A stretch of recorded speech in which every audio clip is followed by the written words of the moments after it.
Guys, अस्सलाम वालेकुम। कैसे हैं आप सब? Welcome back to our new long vlog. तो काफ़ी दिनों बाद ये व्लॉग अपलोड हो रहा है व्हाट्सएवर पर। अभी तो मैं जा रही हूँ कॉलेज की तैयारी करने के लिए, क्योंकि मैं बहुत ज़्यादा लेट हो चुकी हूँ और आज कॉलेज का लास्ट पेपर है। और मैंने सोचा था कि व्लॉग तो लाजमी बनाना है आज के दिन, क्योंकि लास्ट डे कॉलेज का। इसके बाद हमारा जाना होगा, नहीं जाना होगा बिल्कुल भी नहीं। तो यहाँ पर ड्रेस वगैरह मेरा सब रेडी था। और पता है, मैं इतनी ज़्यादा आज के दिन लेट हो गई थी, बल्कि मैं रोज़ ही लेट हो रही थी।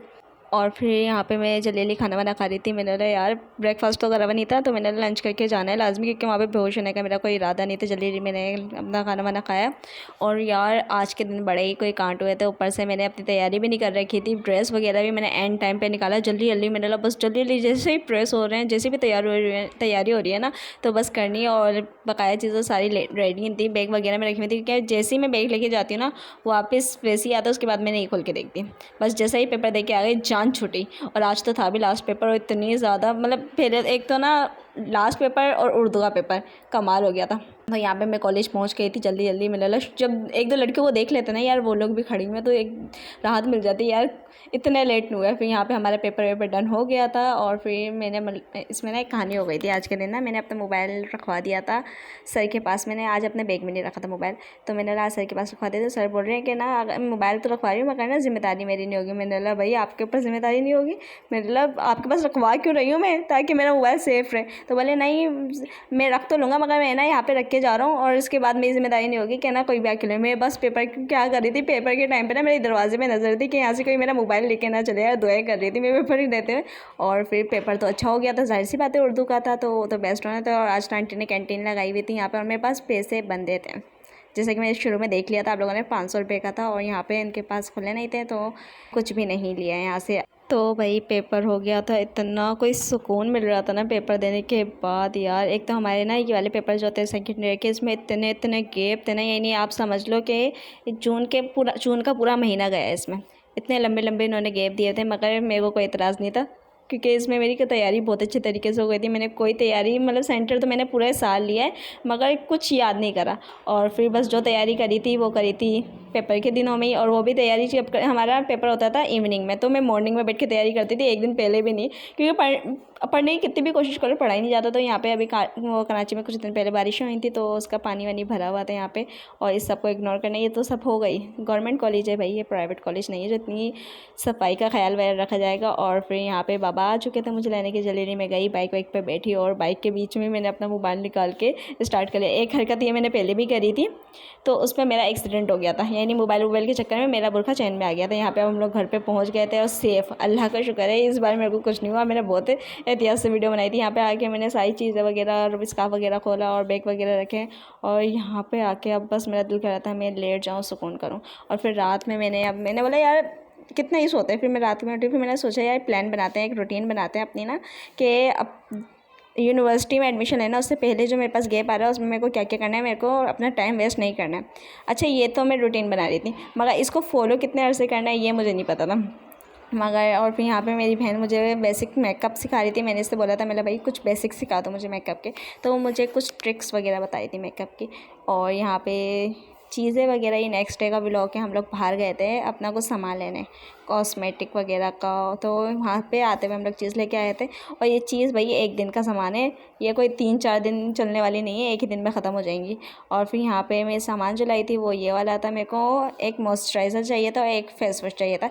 हिमालय का मैंने सर्च करा था, कोई ऐसा फेस वॉश होना चाहिए जो केमिकल वगैरह ज़्यादा उसमें ना हो। तो हिमालय वगैरह का मेरे पास ज़्यादा आ रहा था कि ये बहुत ही अच्छी कंपनी है, और इसमें ज़्यादा कोई केमिकल वगैरह या इस तरह का कोई इशू नहीं होता। तो मैंने इसलिए मैंने इसका अभी छोटा पैक लिया है, क्योंकि अभी मैं इसे ट्राई करूँगी, और अभी ट्राई कर चुकी हूँ, बल्कि अब तो ये मेरा ख़त्म भी होने वाला है, और ये बहुत अच्छा है। नेक्स्ट टाइम मैं इसका बड़ा वाला लूँगी इवन। और फिर यहाँ पे मॉइस्चराइज़र मैंने फ़र्स्ट टाइम लिया था। अच्छा पहले ना मॉइस्चराइज़र का ना ये नाम ना मुझसे प्रोनाउंस नहीं होता था, मुझसे बोला नहीं जाता था, बड़ा ही हार्ड लगता था। दिमाग और दिल में तो बोल लेते, मगर ज़बान पे आते थे पता नहीं क्या हो जाता था। तो ये यहाँ पे ना मैं समझी कि ये खुल गया है, मगर ये अंदर से और भी ज़्यादा सील था। तो मॉइस्चराइज़र वगैरह की कहानी ये है कि मेरा कोई इरादा नहीं था ऐसे लेने का, मगर ना मेरे पास ना टिकटॉक पे, इंस्टाग्राम पे बहुत ज़्यादा इस तरह की वीडियोज़ आई थी कि मॉइस्चराइज़र बहुत ज़्यादा इंपॉर्टेंट होता है स्किन के लिए। हाँ भैया, मैं भी आप लोगों की तरह थी कि मुझे इसकी ज़रूरत नहीं है, मैं इसके बगैर भी गुज़ारा कर सकती हूँ। मगर फिर बाद में मैंने जब इसके बारे में रिसर्च वगैरह करी तो रियलाइज़ हुआ कि यार जो आजकल के दौर में पोल्यूशन वगैरह बहुत ज़्यादा बढ़ गई है, जिसकी वजह से हमारी स्किन वगैरह है इसको बहुत ज़्यादा ज़रूरत है इन चीज़ों की, मतलब मॉइस्चराइज़र और सनस्क्रीन की। तो ये तो आप लोगों ने लाजमी यूज़ करना चाहिए और बकाया आप लोग इसके बारे में रिसर्च वगैरह कर सकते हैं। और फिर ये काफ़ी अच्छा मॉइस्चराइज़र था, मैंने काफ़ी रिसर्च करी थी कि कौन सा बेस्ट मॉइस्चराइज़र होगा स्किन वगैरह के लिए। एक हिमालय और ये वाला पॉन्ड्स का वो मॉइस्चराइज़र, ये दोनों बहुत ज़्यादा बेस्ट हैं। मैं अब यूज़ कर रही हूँ, काफ़ी अर्सा हो चुका है, मुझे 2-3 वीक हो चुके हैं, क्योंकि ये व्लॉग तो मैं काफ़ी अर्से बाद में अपलोड कर रही हूँ ना।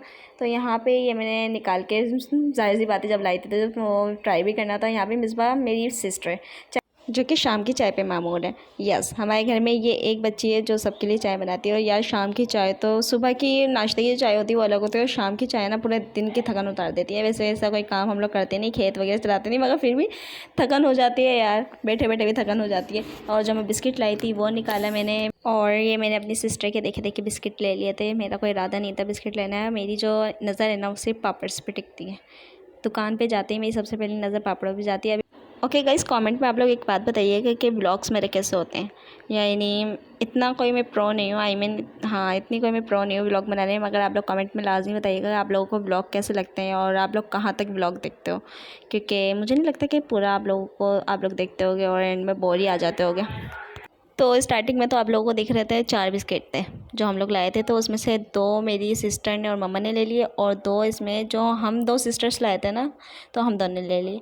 और इस तरह से भाई जब घर में कोई चीज़ लाते ना तो वो इस तरह से ही बढ़ जाती है। आप अपने लिए लाओ मगर वो आपके अपने लिए होती ही नहीं है, वो सबके लिए होती है। यानी हमारे घर में अगर एक चीज़ आ रही है, एक बिस्किट आ रहा है ना, पहले ये होता था कि जुमेरात वाले दिन शिरनी बढ़ती थी ना, एक को मिल गई दूसरे को नहीं मिली तो वो सबको खिलाएगा बांट के, और इसीलिए सारे अपनी चीज़ें छुपाते फिरते थे। खैर अब तो यार, अब तो सारी चीज़ें हम लोग बाहर से तो खा के आ नहीं सकते, घर में लानी पड़ती है। अब पता लग ही जाता है सबको कि ये चीज़ लाई है। तो यहाँ पे मैंने बनाई थी शिमला मिर्च, जो कि बहुत ज़्यादा मज़े की बनी थी। कबाब वगैरह भी हमने ट्राई कर लिए थे, और ये प्लेट की कुछ हालत है खाते खाते। देन फिर हम लोगों ने रात में बर्गर मंगाया। एक तरह से हमारी पार्टी हो गई थी एग्ज़ाम ख़त्म होने की, और ट्रीट वगैरह सब ने अपने अपने आप को दी थी। तो ये अंडे वाला बर्गर, यस, कराची में जो रहता है, जो कराची से बिलोंग करता है उन लोगों को पता होगा अंडे वाले बर्गर की वैल्यू क्या है। यार ये बर्गर किसी को बीट नहीं कर सकता। अच्छा, कुछ ज़्यादा हो गया है। तो यहाँ पे बहुत मज़े का बर्गर था। इसी तरह ब्लॉग एंड होता है।